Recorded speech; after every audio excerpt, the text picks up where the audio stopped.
And you will see that there is a Google document inside there that says Google Sheets objectives with the smiley face. That is the working document that will be, I wouldn't say the working document because we're working in Sheets, but it is where we're going to have all the information, lots of resources for you as well. So this is kind of my script where I kind of follow along to my best of my ability, and also to provide you a plethora of resources at your fingertips. So on this sheet, on this document, excuse me, you will see that we have a table of contents. And then we also have a key down here to let you know that if you see a book icon, that's indicating that it is a resource to a hyperlink of more written materials for you to dive deeper on the particular topic or objective that we're on. We also have a video icon. That is where it could take you to a YouTube video or a Google Drive video that will help let you learn more about Google Sheets. Also, I'll be humble to let you know that I have really taught myself Sheets through YouTube, just by what am I trying to do? And I would Google it just like many of us do. And I'm like, well, I'm trying to do this particular function. How does it work? And so I use a lot of YouTube or resources to help determine what I'm trying to do. So I'm putting valuable resources that I have used in the past to help use one of the functions or tools within Google Sheets. With that, this is beginner. So some of you are like, I already know this. That's fine, but I don't know what your knowledge base is. But Google Sheets has a lot of information that we need to make sure that you're aware of to get the basics, and then we'll dive deeper as we go through the objectives today. So I do have a quick presentation, just a real small one, but I do want to go over this presentation. This is objective 1. The presentation portion of this particular demonstration is I'm going to go ahead and navigate to the Google Help Workspace Google Sheets page on our Google Help website. And you will see a new slide deck has been embedded in here. I've been working on this to provide more resources and more help within Google Sheets. And I'm going to use this today during our training. So I'm going to go ahead and pull this up and give you a quick understanding of Google Sheets. One thing I wanted to show you in this slide deck is in the Google Sheets slide deck, you could see that there is a plethora of resources, not only the Google Help website, but our Google Help in the sense of the google.com resources, as well as the cheat sheet Get Started in Google Help. So those are pretty much our basic resources that we post throughout the Google Help website. Not only that, do I have provided for you is, again, additional resources. I wonder if you fall into the bucket of switching to Sheets from Microsoft Excel. Maybe you're a Microsoft Excel user and you're just like, I just don't really know about Sheets. This resource right here, switching to Sheets from Microsoft Excel, might be the best resource for you. Also, as I mentioned just a few minutes ago, I am a stalker, lack of better words, of just other resources that help me learn, right? We're a lifetime learner mindset, and there's always good ways to use Google Sheets. And so I've provided you other resources that might help you instead of my training method. For example, Google Sheets 101 Beginning Guide. It is a really nice resource for you, really beneficial. Maybe this will just make more of an aha moment for you. We all train and learn differently. So please make sure that if you're struggling with the format that I'm teaching you, maybe this will piggyback off what I'm saying, and make sure you check out these resources that I have found for you. Not only do I have these resources for you to learn more about Google Sheets, there is 2 courses that you could take regarding Google Sheets. Google Sheets is probably the most confusing app if you're not understanding the basics of Google Sheets and what it can and cannot do.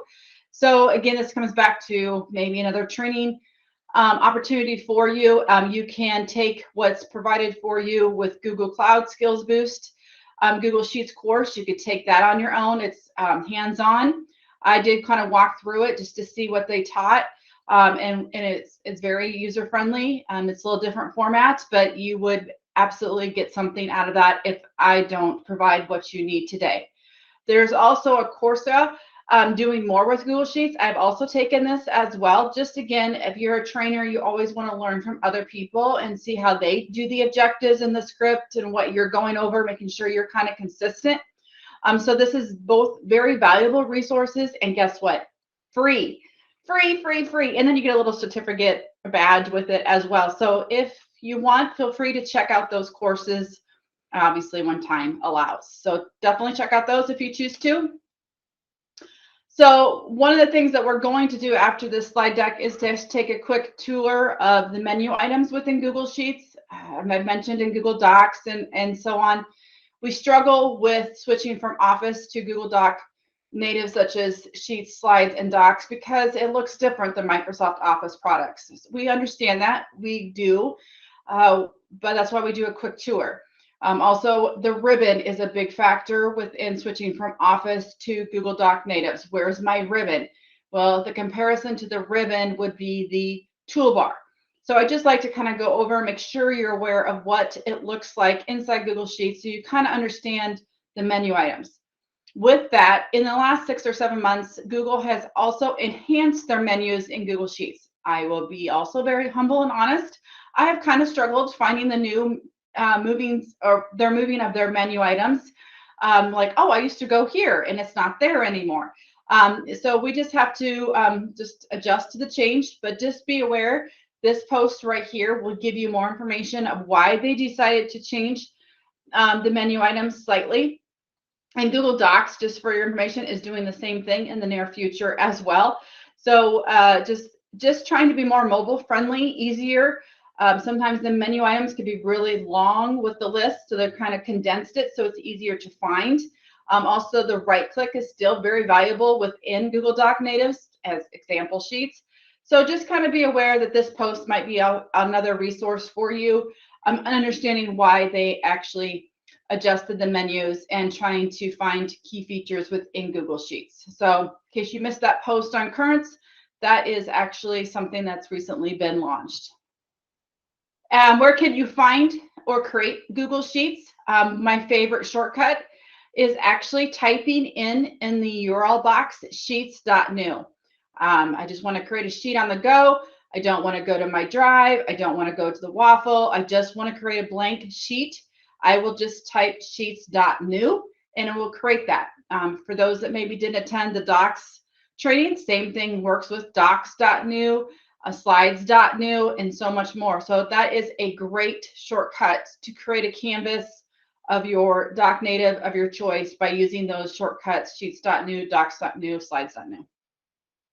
Obviously, you can go to Google Drive and create new sheets. And also you can go to the waffle and go to Sheets. And I will demo this briefly after the slide deck. This is also a recent update in case you're aware. Maybe you're choosing Microsoft Office Excel because of the capability of how many cells you can have. Maybe you did not know that in the recent month, I think last month, that we now have the capability of 10 million cells. That is a lot of data. So that is, it was 5 million, now it is up to 10 million cells. So great use of data, and it can hold it. 10 million is a lot. I wouldn't want to deal with the database with 10 million, I'll be honest. With that, again, basic Google Sheets, beginning Google Sheets, we need to understand certain vocabulary. This isn't a spelling test. This isn't a vocabulary test down the road, I promise. But there is some basic terminology that you do need to be aware of when working with Google Sheets. A cell is a single data point in a spreadsheet. A column goes up and down, it's vertical. Row, horizontal. A range is a selection of cells. A worksheet is just one sheet in the spreadsheet. Now, if I was in Microsoft Excel, it's pretty much exactly the same. Cell, column, row, and range are all the same vocabulary in Microsoft Excel, but it's workbook, worksheet. That's the same too in Microsoft Excel. Worksheet, and then it's workbook is the spreadsheet. So just different terminology. You'll actually hear me probably misspeak when it comes to the workbook and worksheet, because I come from the Microsoft Excel environment before Google was even launched. Now, Google Workspace has only been around for 10 years, some of it. So, so keep that in mind. I actually come from the Office environment as well. So sometimes those words get interchangeable. So just know what a cell is: column, row, range, worksheet, also known as sheet, and spreadsheet. So those are just some good vocab. So let's just give you a visual, just in case you're not aware. So this is what a cell is. You can see that it's highlighting the actual cell B2. That is the cell. B2, where it has the name Jessica Van Hovelen highlighted. That's an example of a cell. It's an address of a column and a row. It's an address of a column and a row. You have a column. The one that's highlighted in this example is column E. It's up and down. And then you also have a row. In this case, row 12 is highlighted. Peter Griffin is highlighted. Row 12 is highlighted. A range is a group of cells. You can see in this one, it's just highlighting C3 to D8. It's that range between those areas. So it's an area, group of cells.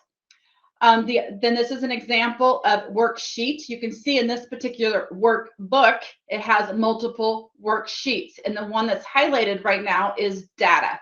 Data is an example of the worksheet. Agency is a worksheet. Budget is a worksheet inside my workbook, also known as spreadsheet, right? Do you see how it's important to know that? And the reason why I'm pointing this out again is a lot of times when you're creating functions and formulas, it's very valuable to know what they're asking. And so it's, again, it's two-folded, because when you're trying to do a formula or a function, you need to know what they're asking to select from. So data is an example of a worksheet. And then this is your entire spreadsheet. But the name of this spreadsheet is copy of hands-on activity, right? That is the entire spreadsheet. So with that, that is all I'm going to go over with right now. We're going to come back to the slide deck shortly and talk about relative and absolute and some other important understanding as we start building formulas and functions throughout our today's activities. So that is objective 1, a quick presentation. I am going to go back to the Google Doc that we are using as our script today. And now we're moving on to objective 2. To make this a very end user experience, a good end user experience today, the best way to train Google Sheets, in my humble opinion, is to actually work on the same document, the same layout, try to do the formulas the same, and so much more. So if you want to attempt to follow along and do the same hands-on activity, you could do so by going to objective 2 in that Google Doc and finding make a copy of this document. For those that joined late, you can find this resource inside the Google Help training page, and you'll see a big blue button. So again, for those that do want to follow along, you can go to Google Help/training, click on the blue button, and find the smiley face document and go to objective 2. Again, do not feel obligated in any shape or form to do this. Maybe you're just sitting and listening to what we're doing today and help guide you and learn just by watching. But I'm going to go ahead and click on objective 2, make a copy, and I'm going to go ahead and take me to that document.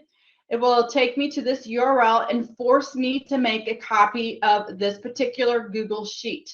This is a Google Sheet that we'll be working on today. And so this will give you a capability of mirroring exactly what I'm going to do today. And for those that are going to watch the video at a later time, this will still be there.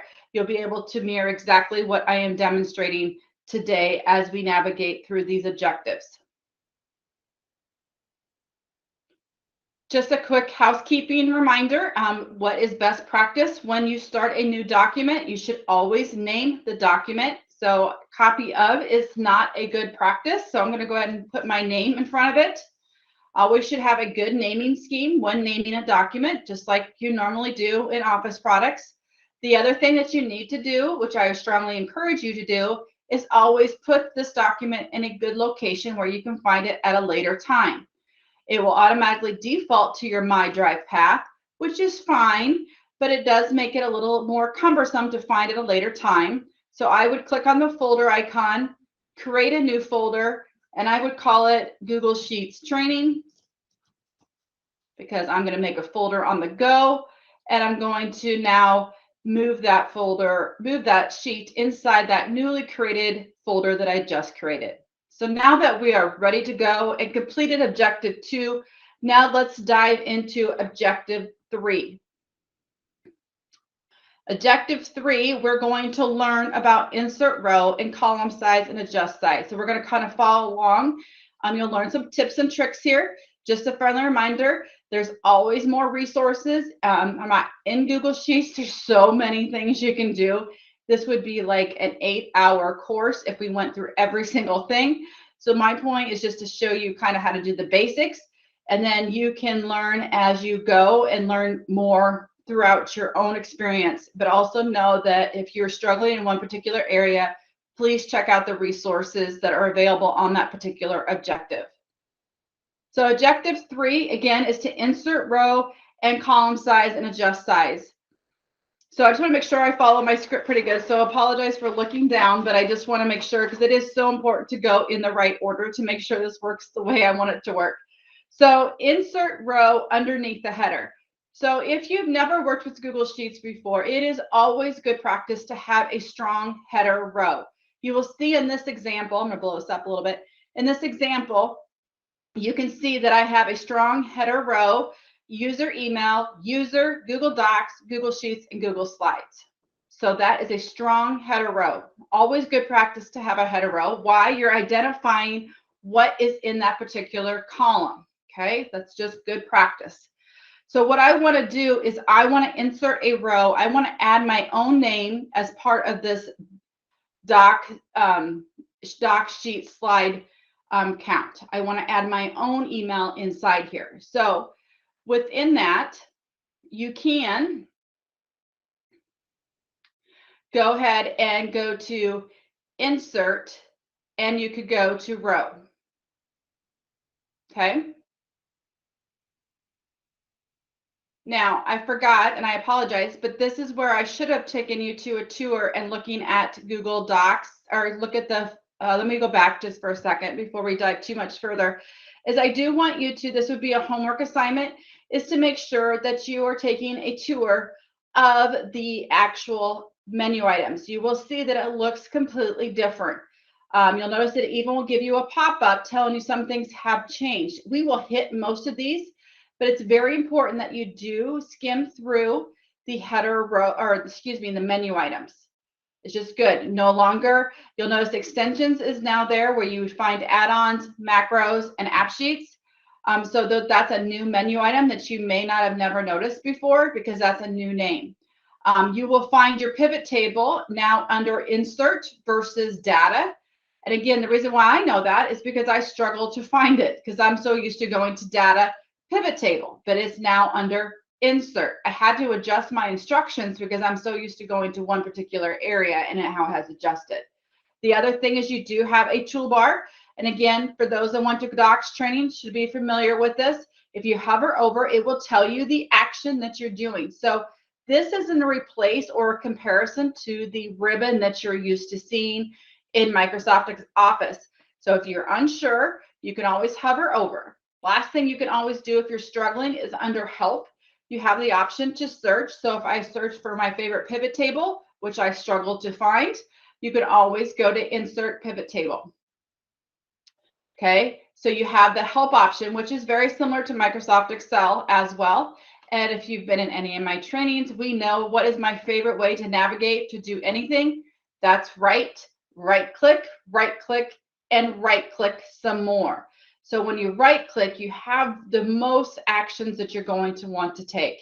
So be aware that you can right click, and you'll probably find more options. You will also notice in the right click, it is a smaller view as well, a smaller menu options. So do not forget when you see view more cell actions in this particular example, because remember, whatever you have selected, it's only going to give you what you can do. You can then see there's other options there for you as well. So again, quick tour. I apologize, I kind of went out of order as always, but that is something that I would strongly encourage for those that are messing with sheets for the first time, is definitely just take the 2 minutes and navigate and look for the things that you normally do. So if you're inserting a row, what are you trying to do? Insert is the key word, probably going to be under insert, okay? As you will see, I will be using a lot of my right click because again, we're all creatures of habit. So bear with me as I do that today. Okay, off tangent, back to objective 3, how to insert row and column adjust size. So the original goal is to actually insert in column row, in row 1, row 2, I wanted to put in my information. That's what the action is in my head. So that's what we're going to do, right? So I want to insert a row in between row 1 and row 2. So to do that, I can highlight row 2. This is one of the many ways you can do that. And I can right click and I can make a decision. Where do I want this row? I can insert it below or above. I just told you I want to insert it above Mickey Mouse. I want it between row 1 and 2. So I'm going to select insert row above. Obviously, I could also go to insert row above. So again, I'm not going to always show you both ways because that would take forever, but be aware that you have that option. I'm going to go ahead and insert row 1 above. So then you'll notice I'm going to just go ahead and type in my email address. I'm just going to follow the same format. If you are following along, you can actually put your own email address there. So you can type in your email address. And then I'm going in the user, you'll notice that it's just the first name and last name format. I'm going to go ahead and copy the same format. Just go ahead and type in my first name.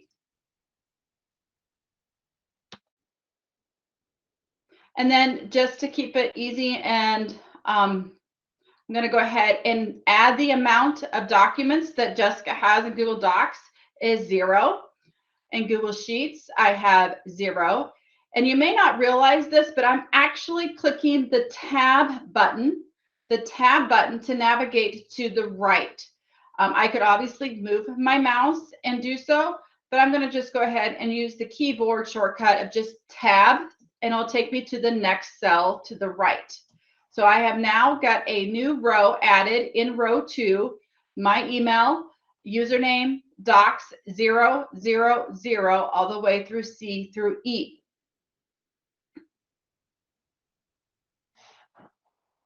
Now, you'll have noticed in this particular spreadsheet that my emails and some of the names are being cut off. And that's really not helping me look at the entire data set. You'll notice that Mickey Mouse is cut off at the @ sign in my example, probably very similar to the one that you got. So be aware that I just wanted to make sure it fits correctly. So now we're focusing on resizing information in our data sheet. And there's some really good shortcuts that you should be aware of. One of the shortcuts that I want to do is I want it all to adjust every cell at once to best fit. Okay. Now I can manually adjust each column, and I can also do that, but I don't want to because that's time consuming. I just want it to best fit each cell that it has, because I don't want to go through and guess that Bart Simpson's got a really long name, right? I want it to fit the longest one that it has and fit it to the best. So a way to select all quickly is you can actually hit Control A. And if you want to select the entire sheet, you can do Control AA. So Control A selects the area that just has content. Control AA will select the entire sheet. Okay. The other way you can do that, and again, this is very similar to Excel. And Excel will have a little diamond over here on the left-hand side. You can actually, it doesn't have a diamond in Sheets, but it does have a box. If you click on the box, it will select all. So the goal that I want you to do is do select all. So again, the shortcut was Control AA to select the entire spreadsheet, worksheet, excuse me, language, right? All right, so, or you can just go up here and click on that and we'll select it all. Now, I want to quickly best fit everything here, okay? You can do it multiple ways, but one way that I use all the time is this is one thing you have to be aware of when dealing with Google Sheets is check your cursor. Right now, my cursor is actually, if you can see it, is a mouse arrow pointer, right? It's a pointer. That's what it is right now. There will be times that this pointer will change into a cross. It'll change into a bracket. It will change to different things. It will change to a hand. When that cursor changes, it's telling you it's doing something different. Right now, when it's a pointer, it's selecting something, okay? Well, I want to move my cursor in between A and B. A and B. And now you can see that it's got a double arrow. The cursor is no longer a pointer or an arrow. So if I put the cursor between A and B, in between the column A and B, and I double click, watch what happens. It best fit all the cells in a matter of seconds. So it took the longest email address and said, okay, we want to make sure we see the longest email address and make sure everything fits with that longest one. Same thing with column B. They're all not the same exact size. It's just what's the best fit for column A, what's the best fit for column B, and etc. They're not all the same. Okay. Now, if you wanted to adjust a column or row individually, you can always do it multiple ways. For example, if I wanted to adjust column A to be a little bit smaller or bigger, I can highlight that particular column that I want and notice that you have a drop down. You click on the drop down and you have an option to resize column. Right now, I just did best fit earlier, but I could adjust it to a certain pixels. So I could say, let's change it to 200. Okay, or I could also just hit fit to data. That's another way to do best fit. But again, I'm trying to show you some shortcuts that maybe you're not aware of. The other way you could do that is if, for example, let's shrink this one, for example, maybe I want to resize this and make it smaller. My cursor is now an arrow. So now I can make it like that. And now it's smaller, okay? But I can also double click just this column, just like I did, and just best fit one column at a time. The exact same thing applies in rows. Most of us don't resize our rows. I'm not going to go through the exact same thing, but make note, you can always do the exact same things that I did earlier. And you would be able to resize row in the same exact way if you choose to. If you wanted to select a certain size that you want. So it's like the exact same process, just selecting a different thing. So that is how you can really fit your data the way you want and so much more. Okay. Now we're going to insert a column between B and C. I know you're like, this is really kind of maybe minute, but we're going to get there, but we got to know the basics. So what we're going to do now is I want to insert a column between B and C because I want to add a new header row. I want to know the data of Google Forms. I want to know how many Google Form people are using. So in this case, I'm just going to highlight column C. That's what I'm going to do. I could have highlighted column B, but I want Google Forms to be between B and C. So I'm going to go ahead and right click. I could go to the menu, insert column to the left, and now I'm going to do Google Forms. And I'm going to do best practice, and I'm going to add a header row in C1 called Google Forms. Okay. Now I just identified that address as C1. It is an address because it's in column C and it's in row 1. You can also see what the address of that cell is up here. It'll actually tell you C1 is the address, the point of what we're trying to do. And I've given you the address of C1 because that is the cell that we just updated and called it Google Forms. Now, what we're going to do next, we're still in objective 3, is we're going to teach you a little bit about fill down. So what I would do if you were following along, I would ask you to go ahead and type in the number 0 in the address or the cell C2, 0. And I can tell you right now that you know how to best fit column C, it's kind of not perfect. So I'm going to just go ahead and double click between C and D and making sure that Forms is visible in the spreadsheet. So I'm just going to double click and then it's going to make sure it fits. Okay. Now I could go ahead and type in all the data and put some fake data in there manually. That is an option. We all know how to type by now, so I don't want to do that, right? I'm just going to put some fake data in there in a quicker way. So what we're going to do next then is I'm going to go ahead and type in the number 1 in C3 right next to Mickey Mouse and pretend that Mickey Mouse only has one Google form in this data set. So you can kind of see that it's actually kind of a series, right? 0, 1, and etc. What would come after 1? That's right, 2. Okay, you get the point? It's coming in a series, right? So what happens if I actually highlight 0, 1, 0, and 1? So how I select more than one is I actually hold down the first one, and then I keep holding my mouse down, and now they're both selected. Now, this is where the mouse is going to change again. If I move my mouse right to the next of C3 at the bottom right-hand corner of C3, like my computer shows, you'll notice it's a cross, okay?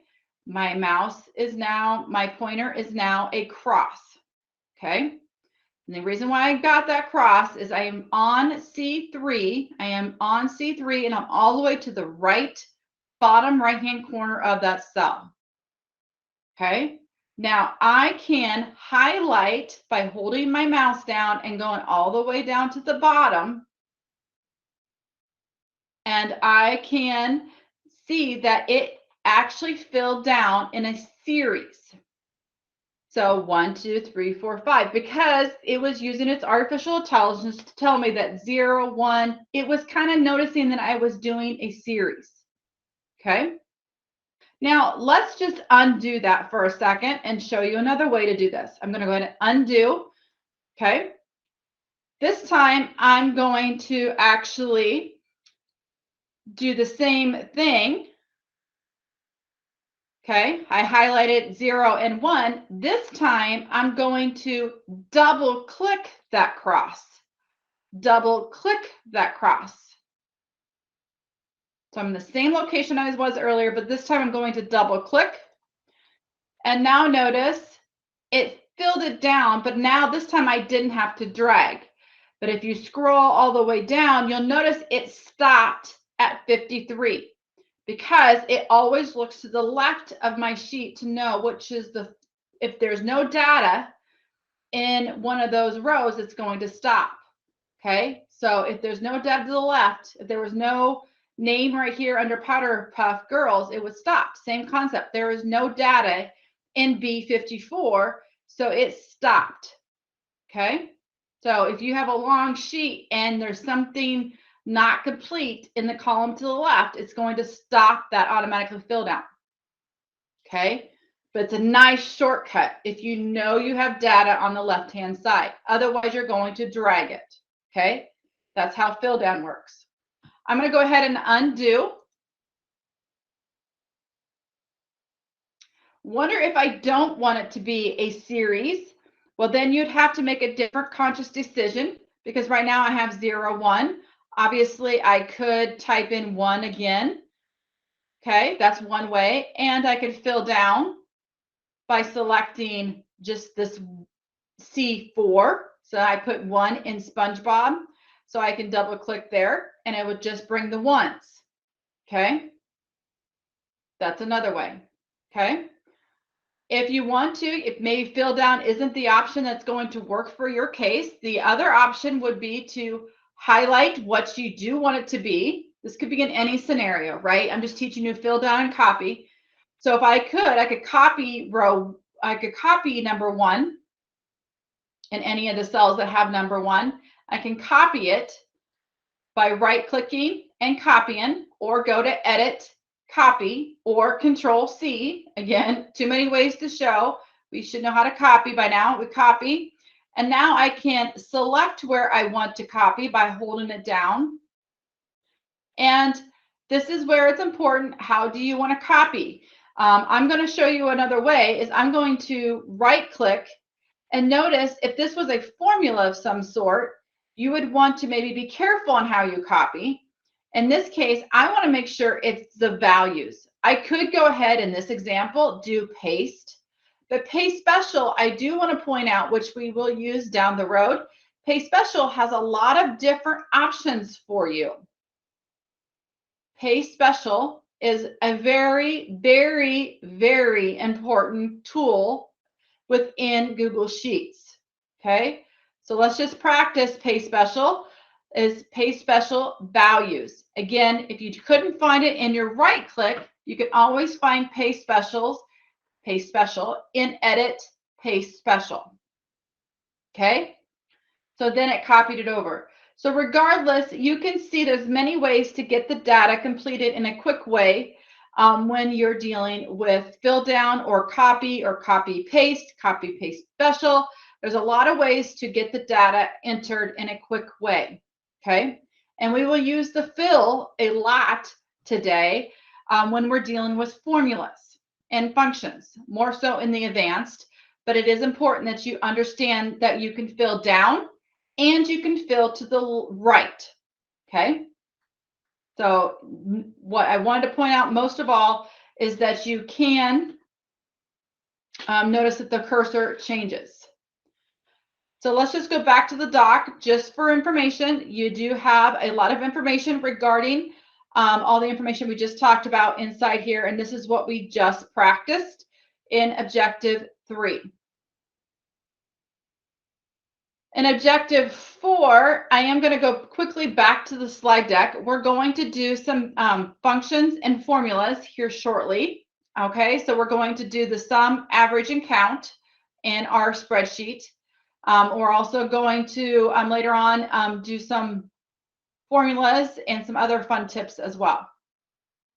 So I'm going to quickly go back to the slide deck here and just finish the slide deck off here. We have a few more that I want to come back to in a minute. But what is a function for those that are not knowing what a function is?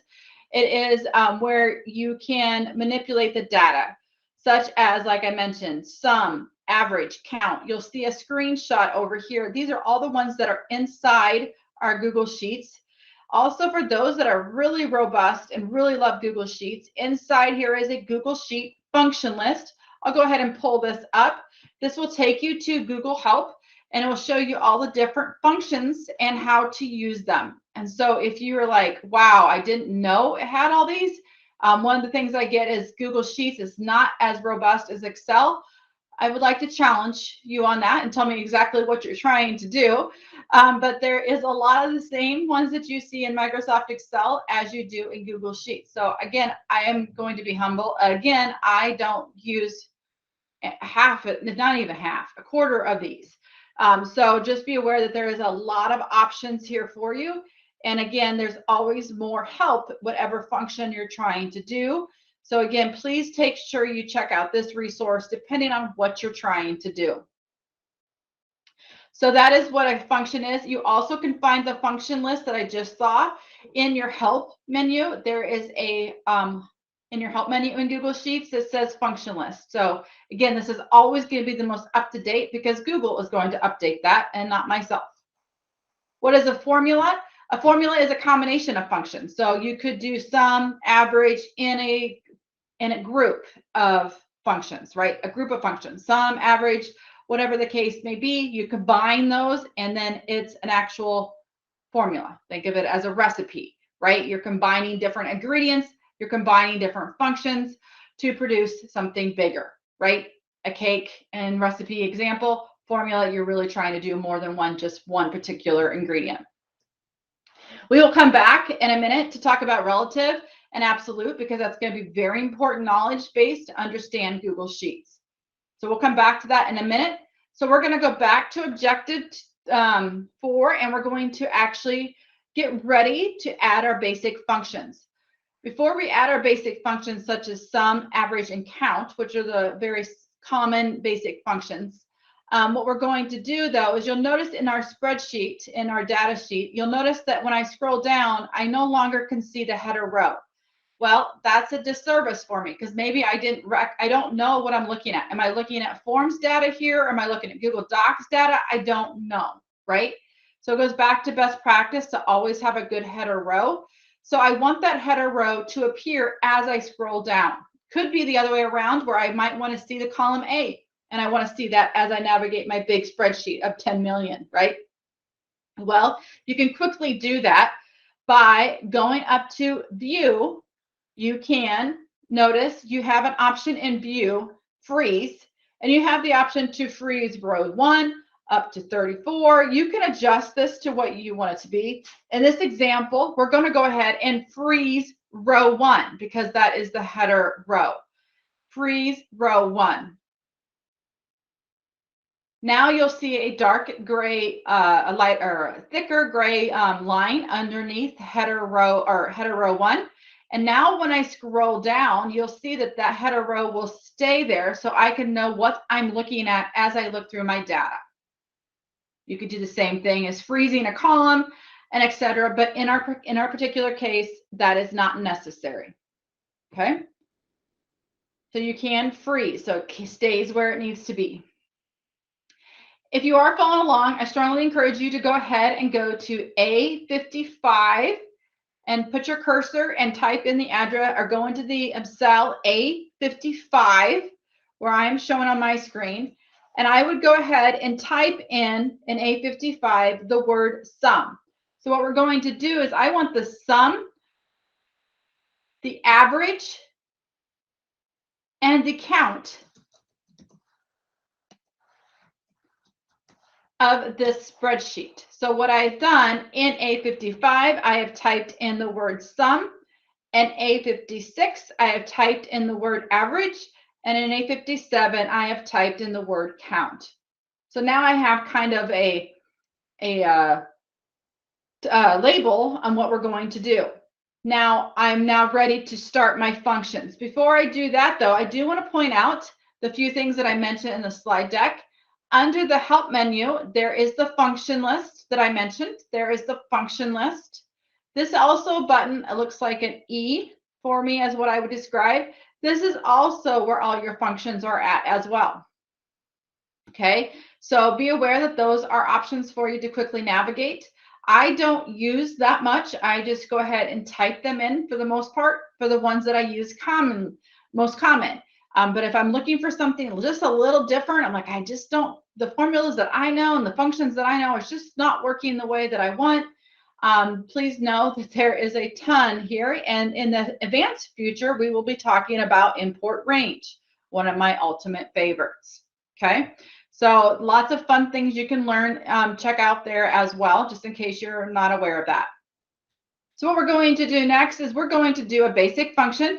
We're going to go ahead and select C55, go to C55, and you are going to start a function.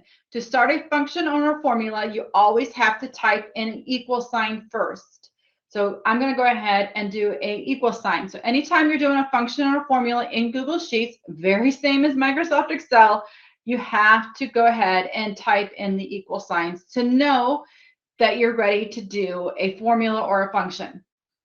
You'll notice Google has recently came out with what we call another smart intelligence to help you use your functions and formulas without using your brain in a lot of ways. You'll notice if you type an equal sign, it will give you an option to automatically use that artificial intelligence suggestion, and which is actually what we're going to do. You'll see that it's actually saying sum C2 equals C53. Okay, we could hit the tab button and it will automatically do that. But in this case, I want to teach you on how it works. So I'm going to go ahead and not hit the tab button. I'm going to type in the word sum. And notice that it's still helping me. Thank goodness it's still helping me. After I type the word sum, you'll notice that it has a whole bunch of options that I might want to choose, right? I don't want to right now. I just want to do the sum 52, 53. Now, if it doesn't come up, what do you still do? Just keep typing away. That's not what you want. Go ahead and hit the parentheses is next. What is the range that you want to sum? So I'm going to go ahead and highlight the rows or the area that I want to calculate. So I'm highlighting. Again, this is where honestly the smart intelligence is a lot easier. Because it did all the work for me. It already had sum C2 equals C53, right? So I really did not have to do that. But again, I'm closing my function right now, so we know how to do a function. I'm closing the function by ending it with a parenthesis, and I'm going to hit enter. And now I'm going to have the amount of 51. Okay. Now in C56, we're just going to go a little bit faster now that we kind of know that. But this time the function is different this time. It is actually equals average. So if you want, go ahead and type in average. It'd be the exact same procedure. We would select C2 to C53. I'm going to go ahead and cheat this time and go ahead and click on my example, average C2 to C53. And I'm going to go ahead and repeat that same process, but change the function to be count instead. So I'm going to go equals count. So it's going to tell me the count, and it gives me a lot of hints, the number of numeric values in the data set. So in this case, it should be 52 or 51. And this time it didn't really give me all that I wanted. So I'm going to go ahead and just select the data set that I want. I could actually type it too. I could type C2 to C53 if I wanted to. I'm always liking to highlight. That's just my choice. But on a big, large data set, I'd probably go ahead and just type it in because it's a lot of scrolling. And I hit enter. So what we've done is pretty much calculating some sort of function with some average or count for the data set of C2 to C53. And to get a function or formula, the thing that you need to realize is that I wanted it to be, it has to be an equal sign before, right? So obviously I'd want the sum, average, and count for docs, sheets, and slides as well. I don't want to repeat that same exact process for each one of them, right? So what you can do is we're going to fill to the right this time. So I'm going to go ahead and highlight C55, C56, and C57. So now I have highlighted those three functions. And now I'm going to go to the bottom right-hand corner of C57, which is 52 is the amount. And I'm going to drag it all the way over to F57. It's going to use relative reference points and just adjust the formula to D2. Awesome. This one's going to be E2. Awesome. And this one is F2. I did not have to do that for each one of those. I didn't have to. All I had to do is fill to the right, and it brought over those formulas. Now, in our example here, the average is really all messed up. It's like really long. I don't want it to that decimal point, okay? I want to adjust the format to just be a number format. Maybe you want to adjust this for currency. Maybe you want to adjust this in any date format. Fill in the blank, right? How do you adjust the format of the cell to display the way you want it? Again, I'm going to highlight the area that I want to adjust. So what our goal is to not have it go to whatever decimal point that is, right? I just only need it to maybe go to 2 decimal points. So what I can do is I can highlight the criteria where I want to adjust the format. You can go up to format, and we're not going to go through all these, but I do want to point out that you do have a number option, and look at all the options you have. If you wanted to make it a percentage, you could do that. You could change it to a date and time if that would pertain to that example. You could do custom date and time. You can do custom number formatting. You can do all these different options that would maybe apply to you. I do use a lot the custom date and time and the custom number format. I want it to look this particular way. So be aware that you have a lot of options here. Okay. So I'm going to just go ahead and select number in this example just to be simple. I'm just going to go ahead and select number. And now I've reduced it down to 2 decimal points. Now, the other thing that's under there that I will not go over in great detail under format, but there is a lot of different alignments and wrapping and rotation. So you can get really fancy within your sheet, okay? So do make note that there's a lot under format. if you want to adjust your spreadsheet in the sense of how your text is displayed as well. Okay, but it's really important because this is usually for dealing with data. You want it to display a certain way, especially for my finance people. You want to make sure it's got the way that you want, and you can do that. And definitely check out the custom. I know I'm repeating myself, but that's a question I receive. Okay. So now the other thing I want to show you, this is one of my favorite shortcuts. So let's say, for example, your boss is just quickly asking you how many docs, sheets, and slides are there for Thor? Is Thor using Google Docs, sheets, and slides? Well, I could do Thor's right here in line 38, if you didn't know. But I could go ahead and just do a formula over here. I could, but I really don't want that in my spreadsheet. So my boss asked me, how many Google Doc editors does Thor have? Well, I'm just going to highlight the criteria that falls under Thor. And I highlighted Thor's criteria: forms, docs, sheets, and slides, which I could probably total in my head, but let's pretend that I can't, okay? You'll notice at the bottom right-hand side, go all the way to the bottom after you select criteria. The bottom, you have a little quick tip for you. You can click on where it says sum. It's telling me that Thor has 9, but maybe I wanted to know max 8. Maybe I wanted to know his minimum. What is his average? So whatever I have selected, it's automatically calculating those functions for me without me having to do a formula. So I could do that for any criteria that I select. So I could select all this and tell me what the total of it is, which I probably couldn't do in my head. And now the sum is 321 people. So it's a quick way to do a quick function for you. Just highlight the criteria that you're wanting to select, and you can see the total. Average, minimum, max, count, and so much more. You can also always hit the shift button as well. And you can find the shift or the control button and do in between and calculate it that way as well. So right there, I've done the control button. And I hit the control button here. And I've selected just those two, and I got a total of 14. So control and shift works the same way that we're used to. All righty.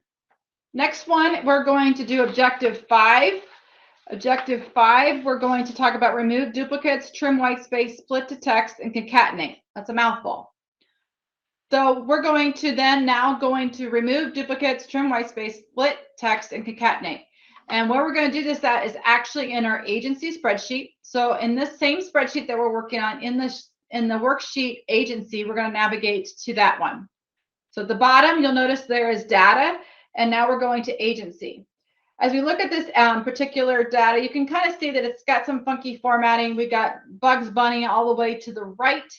And we've got a couple Bart Simpsons. Now, I'm telling you this because we're going to remove them because I did that on purpose, right? So sometimes we have data that's got duplicate criteria. Also, we have white space. We're copying and pasting something over, and it just was funky.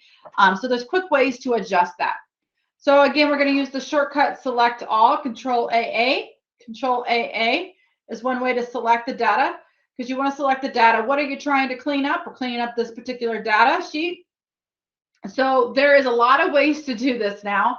So we're just going to do the quick way here.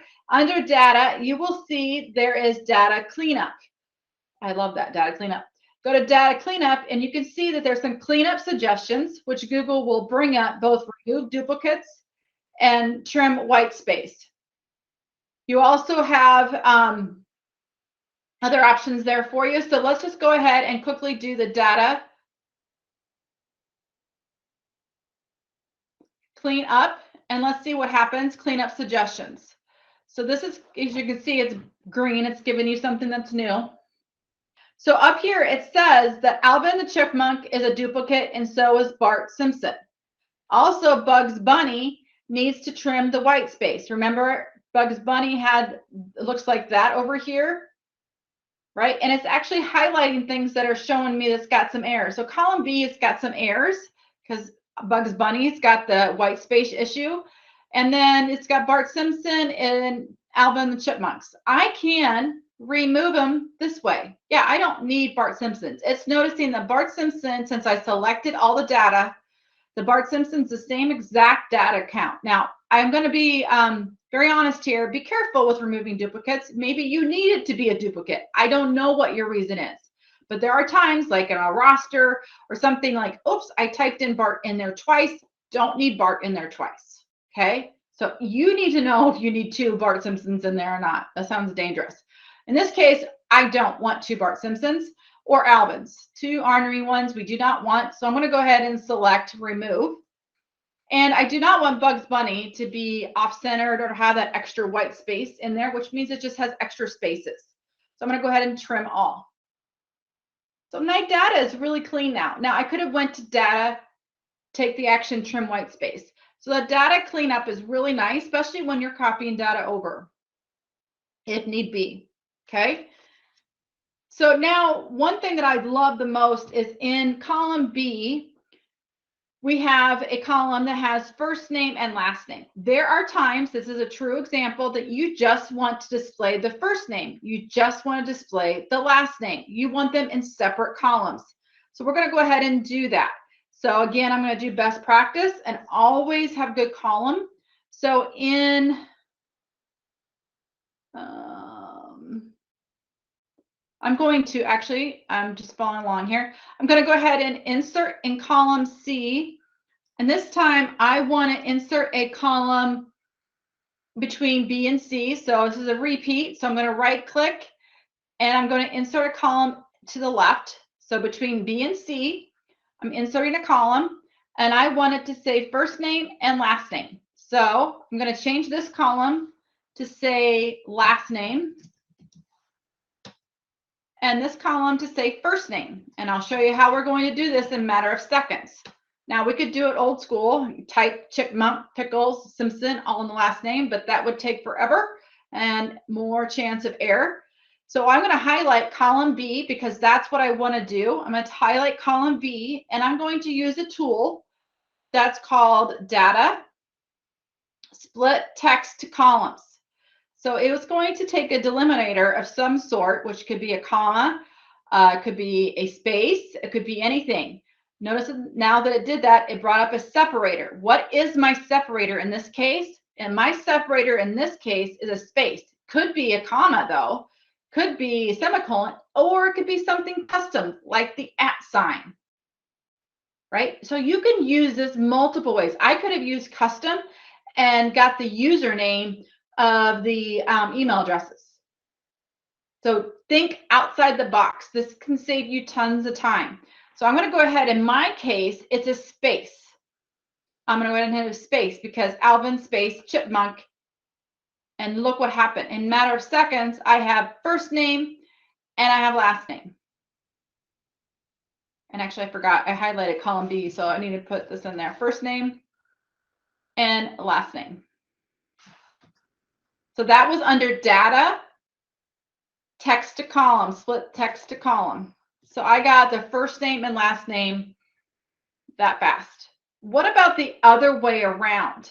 Wonder if you want to put something together, okay? Well, obviously I don't want to put the first name and last name together. I just separated that, so that doesn't make sense. What about agency acronym and agency name? I want them together with a hyphen in the middle. So I want this to be like IVH-Veterans Home. That's what I want, okay?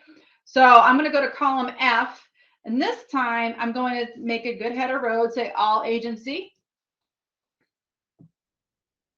Okay, now I'm going to use a function called concatenate. You can do this multiple ways. If you actually look at the function list, there's a lot of ways to concatenate. Concatenate means and, add together, put together, right? Putting text together, to be very clear, to put text together, okay? So I'm going to go ahead and do an equal sign here again. And this time I wanted to say IVH-Veterans Home. So the first thing I wanted to say is IVH. So equals IVH. Okay, that is cell D2. Okay, now I want to add. I'm not going to use the plus sign. I'm using the word and for a reason because we're going to use the ampersand. So I'm going to use the ampersand, D2. I want to add. Remember, I wanted to have a hyphen in between there. Well, there is no cell that's a hyphen. I could do that, but that's kind of like, that doesn't make sense. Could do, I use that sometimes, but I really know the hyphen has a space, hyphen, space. So if it's a text in the sense of not an actual cell address, I need to put print or quotes around it. So I'm going to do quote, space, hyphen, space, quote, and now I want to add the agency name. So I'm going to use the ampersand again, ampersand, which is shift 7, and I'm going to select E2. And it's actually going to tell me here in a minute, it should, that I did it right by hitting enter. And you can see if you did it correctly. And again, if you are following along, the formulas are inside that doc. So you can always copy and paste them and it'll be exact for you. Okay, that's why we're following the script to the T, because it won't, my document's going to be not right, right? So you can see it's also giving me a suggested autofill. Well, it looks right for me. Otherwise, I could just do the black arrow and fill it down. But if it gives you this, go ahead if it looks right. If it doesn't, fix your formula and go from there. But now I have, oops, there it goes. Now I have exactly what I wanted instead of typing IVH-Veterans Home and doing all that manually. So that's concatenating. I do want to point out in the Google Doc that it has a whole bunch of resources there for you regarding that. So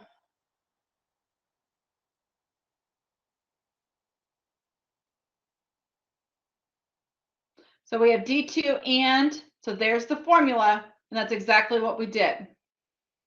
Okay, so just make sure you're aware that's the formula. So now what happens if, just for example, we understand how formulas work. What happens if I hide column E? Will that formula still work? Yes, the formula will still work because the cell is still active. It's just hidden from the display. Okay, so if I wanted to, I could hide it, and all I did was right click. If I want to bring it back up, you'll notice now you have 2 arrows, and you can see that it's still there. The computer's a little slow there. Or you can right click. Come on, unhide. There we go. Okay, now if I accidentally delete all that, that's going to change my formula, right? Because E2 has no data in there anymore, right? So when you do make a change to a cell, it's going to automatically reflect. Wonder if I type in Veterans Homes inside here and made the word homes in column E2, it's going to say IVH Veteran Homes, right? So everything is kind of changing because that formula pulls whatever's in that information from that cell, okay? Now, sometimes we don't want to do that. We just want it to be a static creation of a formula, right? That's great for seamless workflows, right? When things are constantly changing, like we want this to change, we want this to change, we want this to change. We don't want it to be a static, okay? But there are times that you just want it to be like, hey, I made this, now I've got this new list, and now I'm going to copy, and I'm going to paste it over here, and I'm going to maybe do a VLOOKUP, or I'm going to do something big to it, okay? Well, that goes back to that copy, paste special values. So you can highlight column F, hit copy, and I just want it to be static. I don't want it to change anymore. Okay, so I'm copying the data. Okay, that means it's actually copying the formulas. Okay, it's copying the formulas. Now I'm going to go ahead and I'm going to right click. This time I'm going to not paste, because if I do paste, it's just going to copy those formulas all on top of each other, which is going to do exactly what I just did. So I'm going to go ahead and this time I want to do paste special values, and I'm going to go ahead and values only. Now, watch what happens if I change veteran homes again. And I make it homes. And notice now, it is no longer a formula. If you could check in the formula, it's just a text, okay? So there are times that you just want to pay special values versus the dynamic formulas, okay?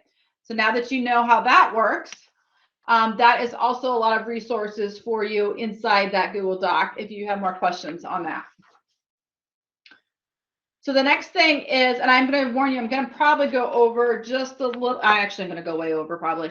So for those that need, we'll have this all recorded. So I'm just going to keep going. I'm going to go at a pretty slow pace. I don't want to miss on this because I added a lot of information on this thing. So I will go over. So I'm going to just give you that caveat right now. With that, we're going to now talk about absolute and relative. So I think I am.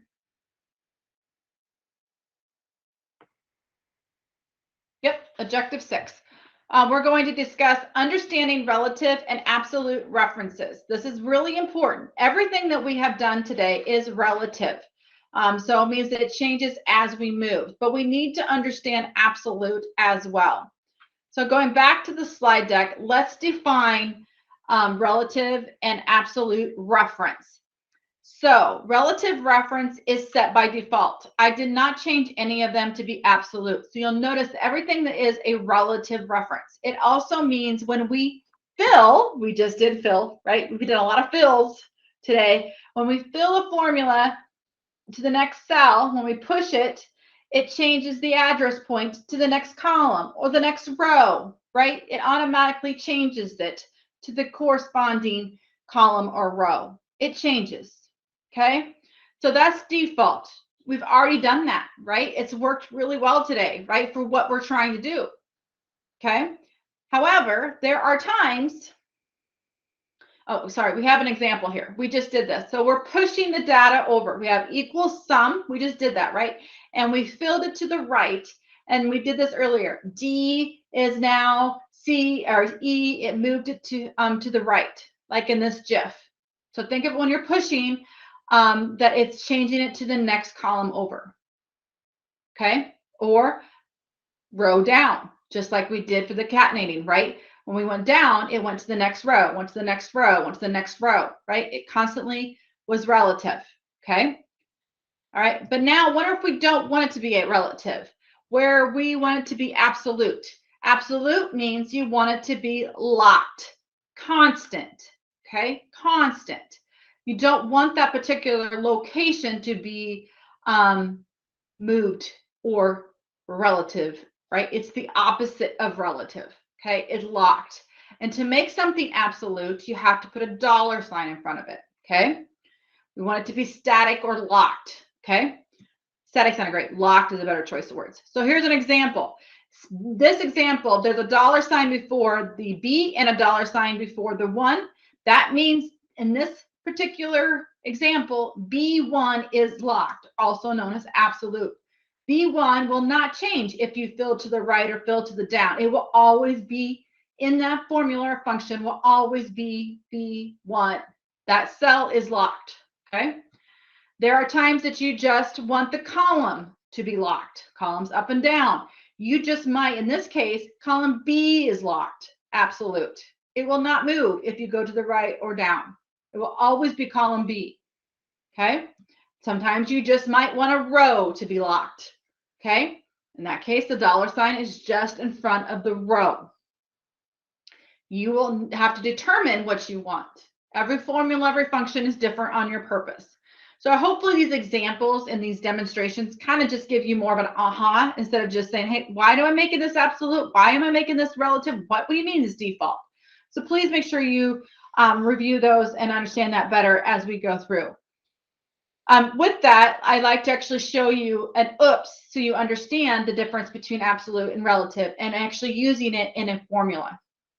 So in objective 6, like we just talked about absolute and relative, let's actually do it in a formula. We're going to go to budget in the budget spreadsheet. You'll see that we have budget for agency, and each agency gets $20,000. Woohoo! Okay.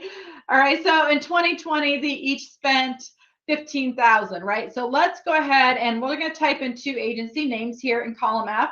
We'll type in OCIO and we'll do Iowa Department of Ed. 2 agencies. This is their budget, okay? Okay, so in B5 or A5 and A6, I typed in 2 agency names, okay? So with that, let's go ahead and try to calculate what they have left over. So their budget was $20,000, okay? So with that, how much did they have remaining in 2020? How much did they have remaining in 2021, okay? So this is a simple formula, simple function, right? We're just going to, or formula, we're going to go ahead and do an equal sign. It would be equals B5, it would be B1, right? Their budget is 20,000 and they spent 15, right? So I'm going to go ahead and hit minus sign and I'm going to hit 15. That sounds about right. Simple math. They had 20,000, they spent 15, the remaining would be 5. Okay? It should be exactly 5 again for the next Department of Ed as well, right? So it tells me to suggest autofill. I would agree. That seems like that would be right, right? But wait a minute, their budget is negative 15,000. That's not right. Why is it not right? Well, we know it should be 5,000. Simple math, right? So 20 minus 15 is 5. Well, let's look at the formula. The formula, it says B2 minus B6. Okay, well, I think B6 is right. If I double click the formula inside that cell, it'll actually highlight the cells that I'm actually referring to. Oh, no, B2 is orange in my case. So in B2, well, that's not the cell that I want to do. So it actually default is what? Relative, right? It's relative. It went down, just kept going down. Well, in this case, I don't want it to go down. I want it to be, that's right, locked. I want to always pull the cell B1. The 20,000 is the budget. That's a static locked area, right? It's locked. I don't want to be relative. So I should adjust my formula, right? I should probably fix it from the top. So I'm going to go back to D1. And this time I want to make B1 the cell, the entire cell, to be absolute. What was the key to make that absolute? Dollar signs. And remember, the dollar sign has to be for the entire cell, has to be a dollar sign before the B and the 1. So I'm going to go ahead and give you a shortcut. You can highlight that area in that function area. And actually, I think it's F4. F2. Or not. Oh, it's F2 or 4 now. I can't remember. Anyway, we won't use it because it's not working. Maybe not on my keyboard. I don't use the function keys on my, but you can add the dollar sign before the B1 and the B before the 1. There's a shortcut. I'll put that in the resource. Dollar sign before the B and a dollar sign before the 1. That made it locked. Now I'm going to hit enter. Now I'm going to go back up to my D1 and I'm going to fill it down. Now it should be right, because if I go to D1, look at, now the cell is saying B1 stayed absolute, locked, but B6, it went down, right? On the left-hand side, it is relative. So there are times, and this is a prime example, a true scenario. Now I could go ahead and fill this to the right, and let's see what happens.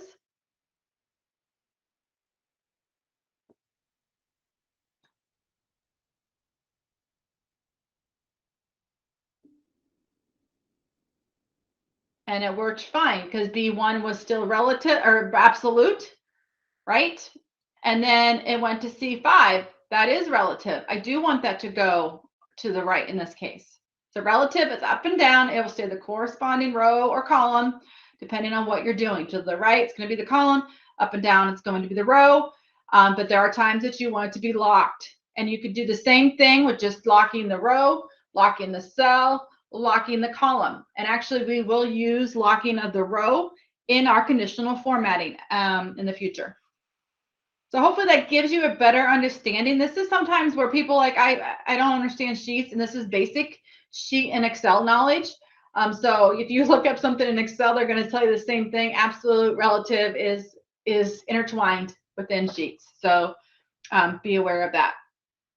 The other thing you can do, this is a little off topic, but this is part of my objective 6, is that you can actually see down here, I have data is in red, agency is in blue, but budget has no color.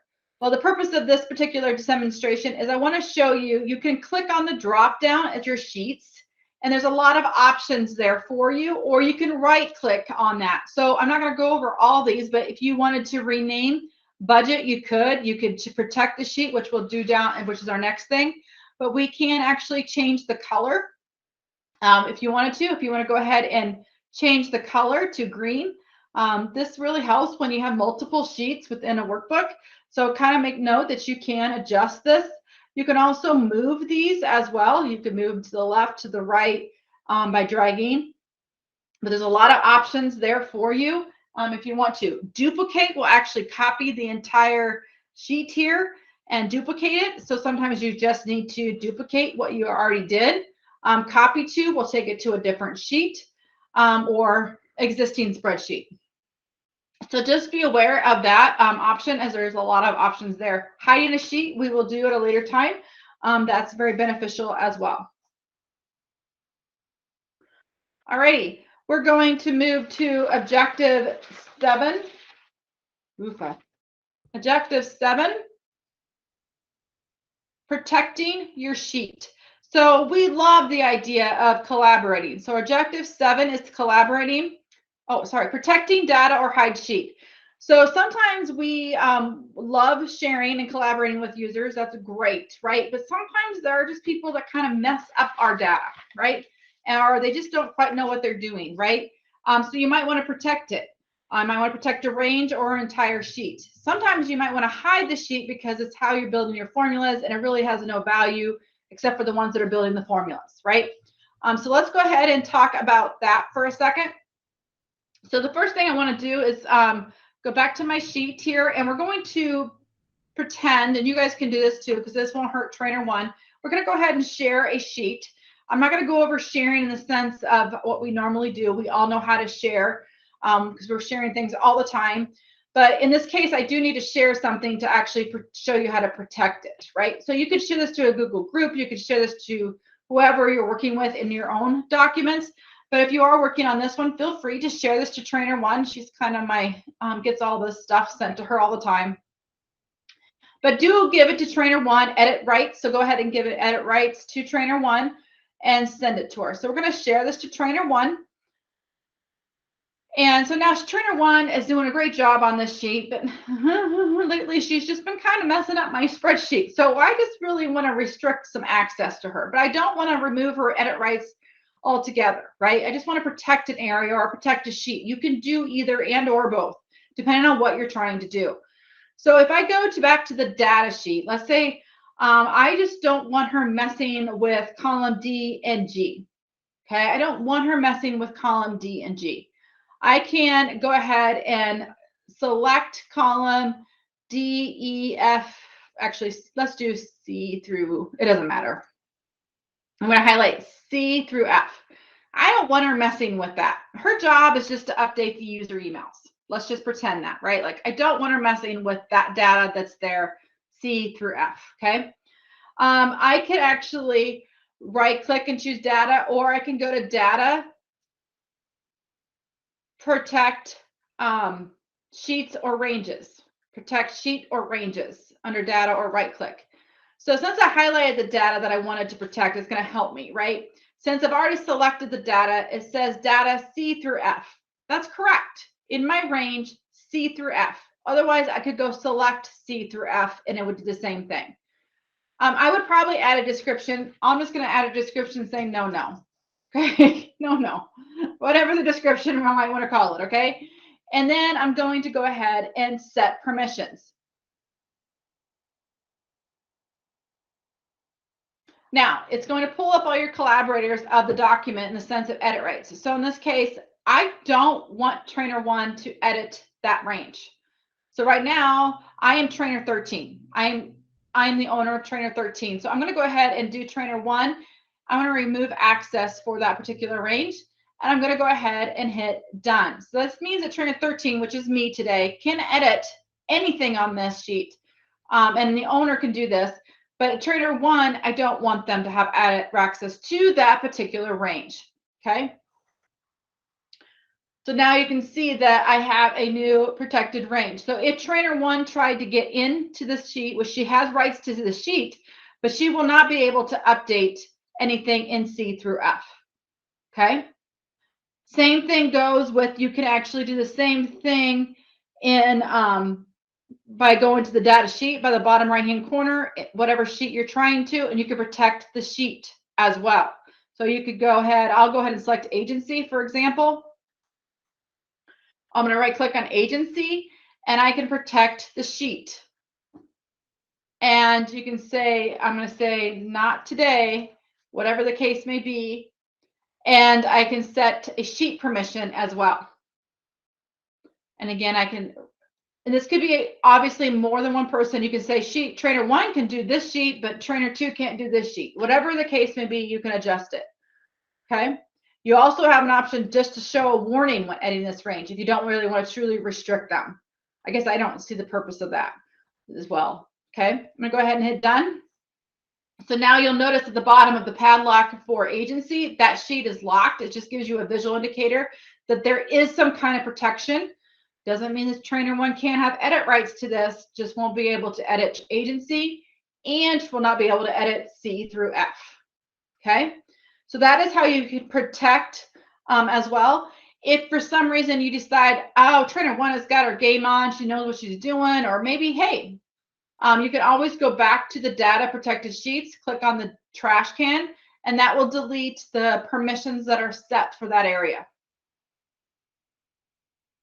So no longer do I have a protected data in the data sheet area. So you can remove it. And where that all is under data, protect sheets and ranges. So the next thing we're going to discuss is hiding a sheet. So there's times that you might want to hide a sheet, and hiding a sheet is great. Again, it could be what I mentioned earlier, why you'd want to. But on the left-hand side of your sheets here, you have budget, agency, and data. You have like a hamburger, and it says all sheets. Notice there is 3 sheets here as well. Wonder if you wanted to hide a sheet. So for example, if I want to hide the data sheet, I would select the data sheet, and you can have the option to click on the drop down or right click. You have the option to hide the sheet. So that means it's still visible to your collaborators though. Still visible, they would just have to go over here to go find it. Okay, it even tells you, view menu to unhide sheets, all editors can view and unhide. Even your view access people can actually see the hidden sheets. So don't think that's a good way to protect your data. It's just a way to kind of get the clutter out of your way. You'll notice now data is still under all sheets. It's just a little bit like gray, so they could still, any editor could go over here and click on it and unhide that sheet. Okay, I did put that verbiage, exactly that screenshot you just saw. So if you want to make sure you understand those permissions, it's in that Google Doc, because that's very important. Do not think hiding is protecting. Hiding is just like, hey, less clutter. Think of it as less clutter. Editors can still edit and pull that back out. Okay. Alrighty.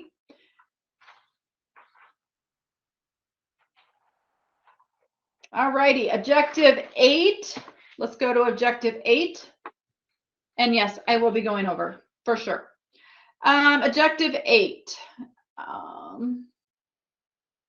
Insert people, chips, images, checkboxes, comment, notes, and show edit history. If Google didn't add all these great features, I probably wouldn't go over. But with that, we're going to keep moving on. This is really cool. Google has recently announced insert people chips. Images is a great way to collect a whole bunch of like maybe brand images and etc. Checkboxes are great for to-do lists. So you have all that capability inside Google Sheets now. And so what we're going to do is inside the data sheet, you can still follow along if you choose to. You'll be able to do the same activity. But in the data sheet, we're going to add a new column header in G1. We're going to call it assigned. And I'll explain that in a minute. We're just going to get prepared to add these things in here. We're going to get prepared. In G1, we're going to type in the word assigned. In H1, we're doing best practice. We're going to call profile picture. And in column I, we're going to do checkbox. Okay, first thing we're discuss is people chips. So let's actually think about this as think of this sheet as a project manager sheet or a task list of some sort, and you want to assign certain people to certain tasks or whatever the case may be. Okay, so in column G2 or in cell G2, you can actually type in the @ sign. The @ sign in there will actually bring up people, your directory. This is very common in Google Docs as well. You can hit the @ sign and it'll bring up people. It could bring up your entire directory. You can start typing anybody's email address. I'm just going to go ahead and type in trainer 1. I'm going to go ahead and type in trainer 1. She's assigned to this task. Okay, she's assigned to this task. And what that does then, if she wasn't already at edit rights, it would ask me, do I want to have edit rights? So if I go down to G2 and I type in my own email address, it's going to pop me up. You mentioned Jessica, but she doesn't have access to this document. Well, that doesn't make sense. So I could say, yes, share this, please. Okay. So if you're tagging them, you do want to make sure you have edit rights for them to have access to. Otherwise, what's the purpose of tagging them? Okay.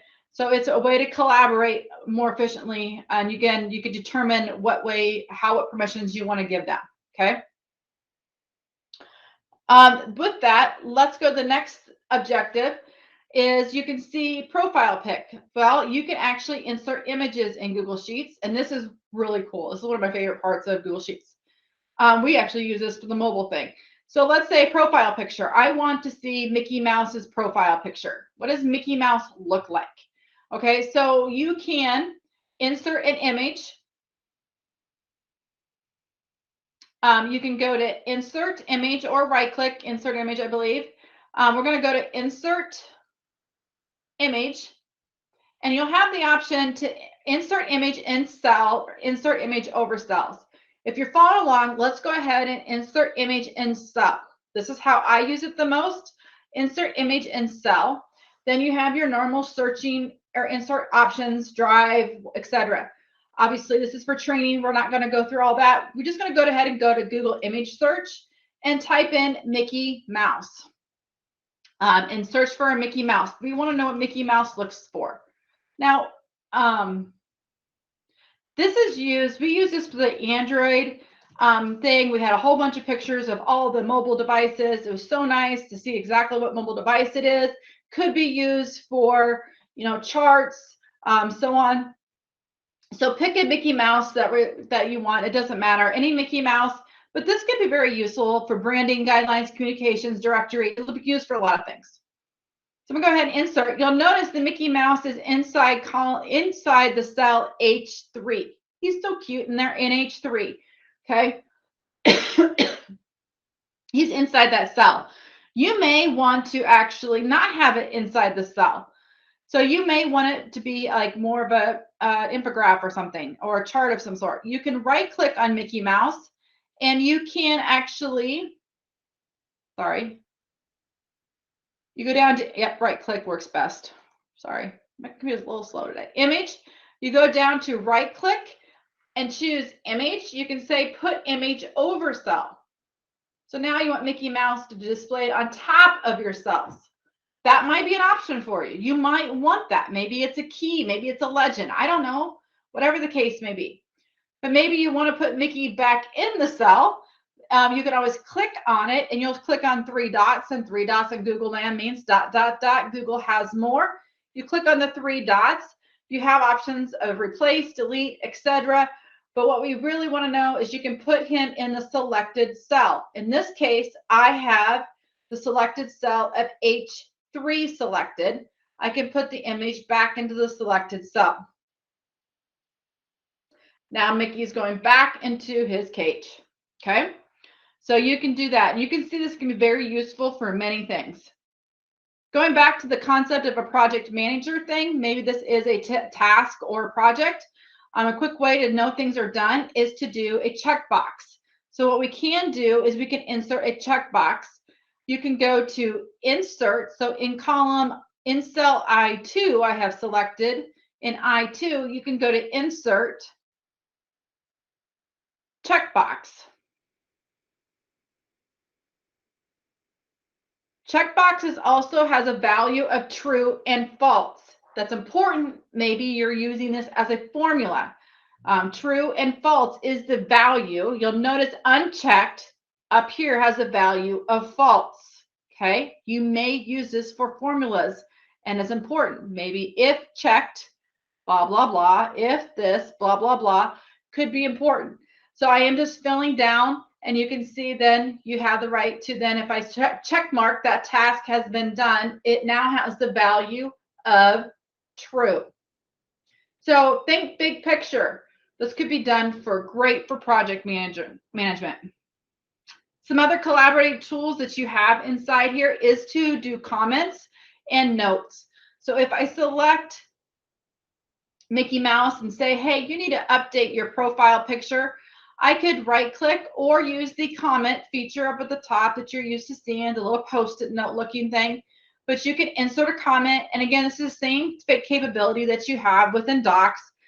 You can tag them. You can do all those same things that you know. But there is something different a little bit with Sheets. I'm just going to say hi on the comment. What I like about this is that when you comment inside Sheets, this is really beneficial in big sheet data. You'll notice at the bottom, you will see there is in the data, there's a green. In my case, it says 1. There's 1 comment on this sheet. What's even better, it tells me exactly what cell it's on. It's telling me H3. And if there were more, you can go ahead and see all comments. So if there's multiple comments on here, it would have the actual address of the cell where that comment is at. Because large data sets, it's really hard to navigate. So definitely check out that, or you can always go to your comment history up here at the top. But this feature alone is very beneficial. I really like that. The other thing is you can actually do a note. I use notes a lot. Doesn't mean a tag, but let's say, for example, I wanted to say Jessica recently was added to this particular data set. I could go ahead and right click on this and insert a note and say, hey, why did I add Jessica to this particular data set? Recently added because she is a new hire. It's different than a comment. You see notes as an option for you. Again, you can go to insert note, but now you see a black triangle. And when you hover over that cell, you'll see the note that it pertains to. This is good documentation options for you in Google Sheets. I use this all the time just to help clean up. Why did you add that data? Why did you adjust that data? Just gives you more history. In the comment one, you see a yellow triangle, okay? So just be aware of those visual indicators. Black triangle is notes, yellow triangle is comments. With that, one of the other most powerful features within Google Sheets is when was something changed. If you find out trainer 1 has just kind of made too many changes, you can find out everything that's been done on that cell. So for example, if I right click on the B2 cell, you will notice there is an option that says show edit history. When I click on show edit history, it will give me the details of when Jessica Van Havelen was updated, that particular cell data, when it was changed. So if there was other people collaborating on this document, such as trainer 1, it would tell me that trainer 1 adjusted something. It's so nice. So every cell has its own history. So you're like, hey, why did our budget go up to $1 million and who adjusted it to $1 million? Go to that cell and find out who put $1 million in for your budget. Nice feature. Nice. That is so much easier to determine the change of a particular location than under file see vision history, which we love file version history. Don't get me wrong, so we can restore, but if you're looking for a particular timestamp on a particular cell, go to the cell, right click, show cell history. So definitely check that out. So please, a lot of these things are new, and that's why this has got added to our training today. And I wanted to make sure we get this over because I have a lot of things to go over in the advanced as well. So please, if I went too fast, which obviously I'm sure I did, is that you can definitely check out these resources that we just talked about just to help you understand what people chips are, how to insert an image, and all that great stuff if you are struggling with that. The two other things shouldn't take too much longer, but I'm just going to continue on. The next objective is data validation.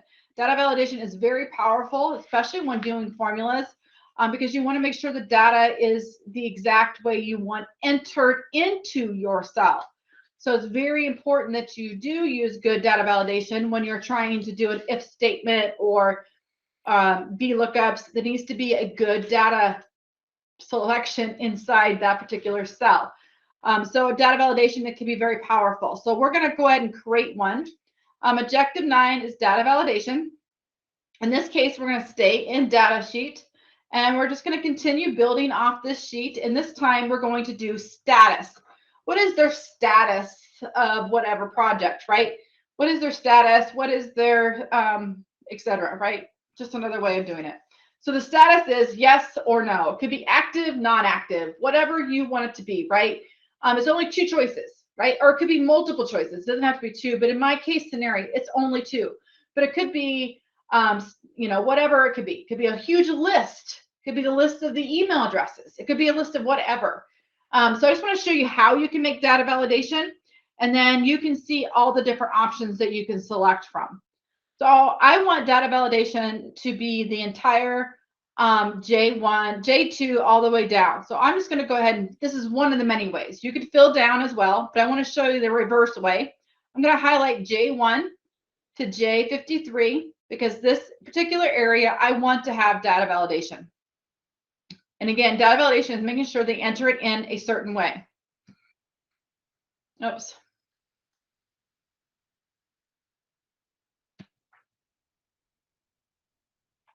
I'll show you that keyboard shortcut in a minute.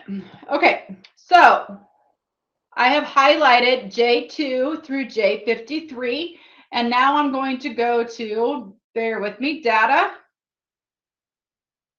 validation.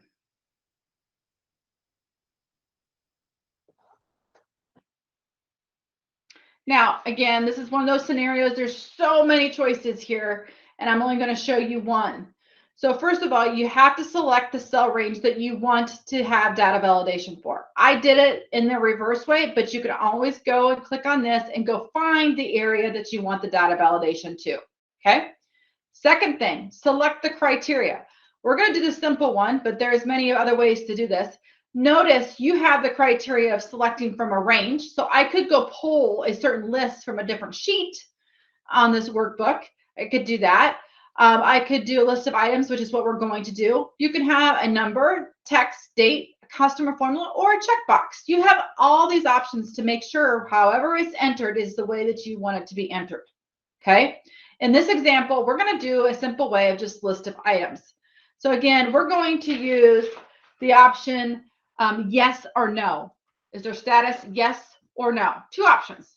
It can't be I don't know. I don't want them entering in anything else but yes or no. And I don't want them to type in Y or N. I want it to be yes or no. So that's what's going to help me by doing data validation. So the list of item is yes. And Google's telling you how to do it. Separate it with a comma. So I'm going to go yes and no. And now I want it to be an actually drop down. Okay.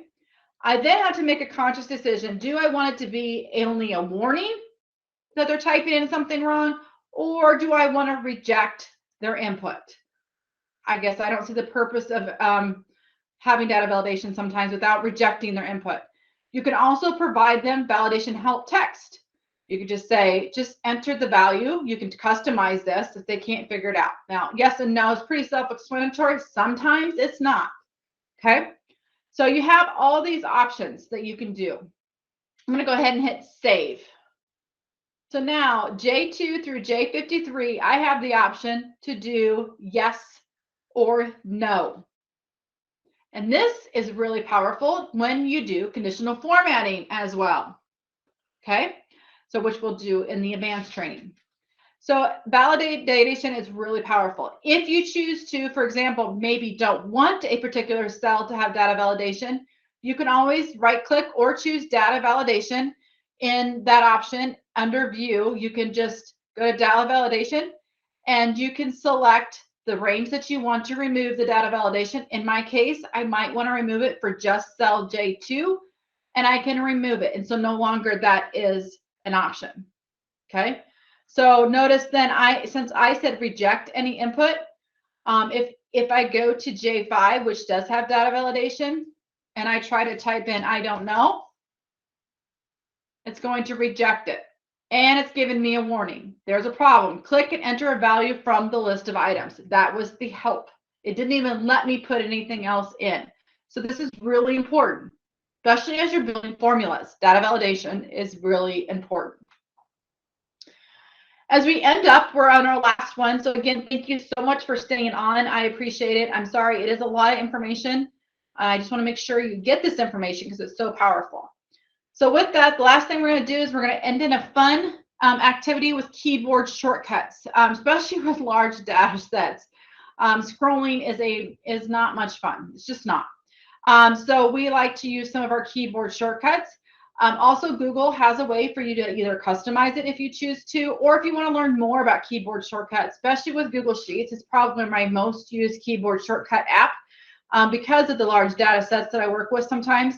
So definitely notice the end of the help menu, there is more keyboard shortcuts. I'm only going to go over a few, just some ways to navigate and select quickly in large data sets. So with that, I'm going to go to column. I'm going to go to the data sheet, sheet here, and let's just talk about a few of them. I'm going to go ahead and move my cursor to A1. I'm going to go ahead and move my cursor to A1, and I'm going to hold down. I'm going to hold down my control key, holding down my control key, and I'm using my finger to use the right arrow key. What happens then is it will take me to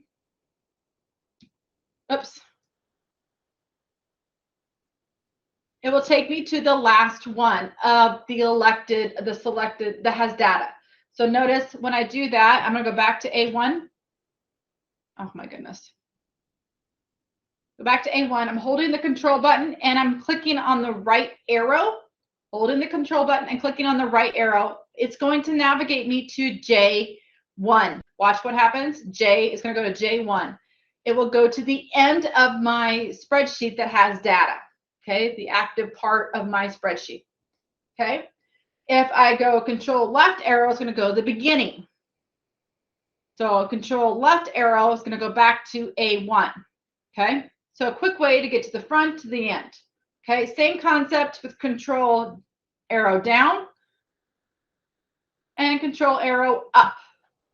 Quick way, top, bottom, left, right, top, bottom, left, right. Okay. Now, sometimes more than likely, you're trying to select data from certain criteria, okay? So when you hold the shift button and the control button down, shift and the control button down, now I take it to the arrow to the right, so the arrow to the right. Now I have selected that area. So it's done two things, not only taking me all the way to the right, but it's also now selected that area all the way to the right. So that's shift and control, and then the arrow of the direction that you want to go. So if I hit the arrow down right now, it's going to select all the way down to A53 and J53. So you can see the range right now I have selected is A1 to J53. This is your range that I have selected. Okay, so that really helps if you want to know. The other thing is if I go back to A1, I showed you this one earlier. Control A selects the selected criteria, but Control AA selects everything. Okay? It does. There we go. It might just a little finkety there. So for example, it does. If you go to K1, let's say I want to get rid of all the extra cells, extra rows here. I could actually select K. Okay, I've selected K. And now what's the select of the shift key, right? I could drag all the way across, right? But I already know that K through whatever that last letter is all empty cells, right? All empty cells. I know it, right? So I have selected K by clicking on the letter K. It selected that column. So everything to the right, I would like to remove, okay?